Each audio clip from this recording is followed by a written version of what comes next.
सांप, आज नाग पंचमी है, सांप तो निकलेगा। वासुकी से मंथन होगा। एक तरफ पूंछ है और एक तरफ मुंह है। कश्मीर से कन्याकुमारी और पूरे विश्व का नक्शा इस परमात्मा की गंगा इसकी जटाओं में रखा हुआ है, क्योंकि शिव और मां पार्वती इस पूरे विश्व को जन्म देने वाले और मृत्यु देने वाले हैं। बोले भगवान शंकर भगवान की, मैया पार्वती की। और जिन्होंने अपना घर ही प्रकृति बना लिया हो, ऐसे भोलेनाथ की नाम लेकर जब हम कांवड़ उठाते हैं तो वो गंगा मैया स्वयं प्रसन्न होकर आपके साथ नाचती हुई झूमती हुई चलती है। लेकिन सोचो कि उस गंगा को जब हमने स्पर्श किया तो हमने कितने नशे छोड़ दिए। जैसे सुल्तानगंज से हम कितने सात्विक हो गए, हमने दारू छोड़ दिया, हमने गांजा छोड़ दिया, हमने ये छोड़ दिया, वो छोड़ दिया। इस 3 दिनों की यात्रा में ये सब पहाड़ के नशे छोड़ने के बाद उस परमात्मा का बोल बम का नशा जब तुम्हारे अंदर प्रवेश करता है तो उस नशे को याद कर लो जो तुम बाहर से करते हो, तंबाकू खाते हो, सिगरेट पीते हो, दारू पीते हो, जरद पीते हो, गांजा पीते हो। लेकिन इस 3 दिनों में बोल बम का नारा वाला जो नशा है आपके हृदय की ग्रंथियों में जब बसता है, बार बार कहता है कि मुझे बसा ले, मुझे बसा ले, मुझे बसा ले। और जिस दिन उसको बसा लेते हो तुम्हारा शरीर पूर्ण रूप से शिव शिव करने लगता है। ओम नमः शिवाय, बोल बम बोल बम।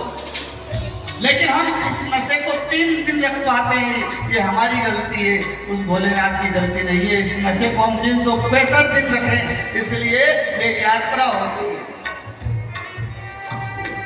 ये साधारण यात्रा नहीं है।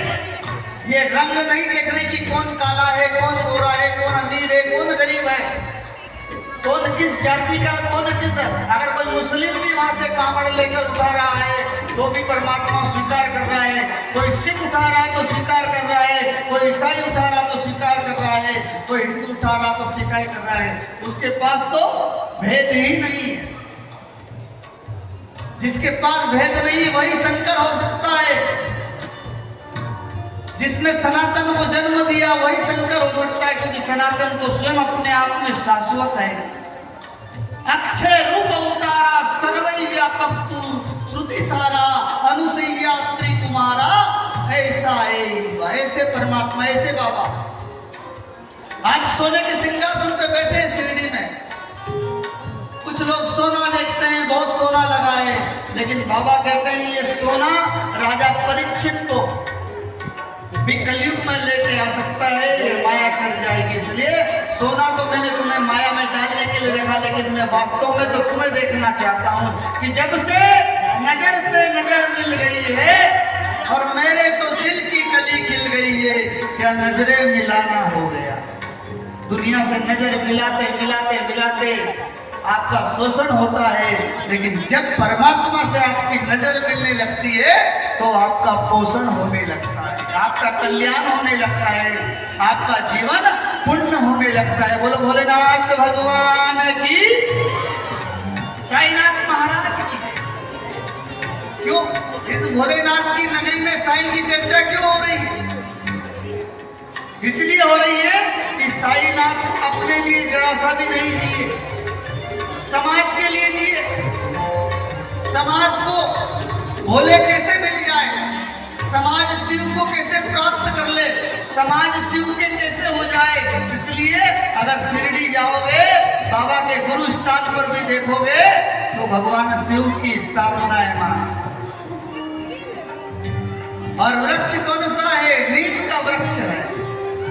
सदा नीम वृक्षस्य मूलाधिवासा सुदासत्रिणं तिक्तमप्ये पर्यंतम तरुकल्प वृक्षाधिकम साधयन्तम नमामीश्वरम सद्गुरुं साईनाथ।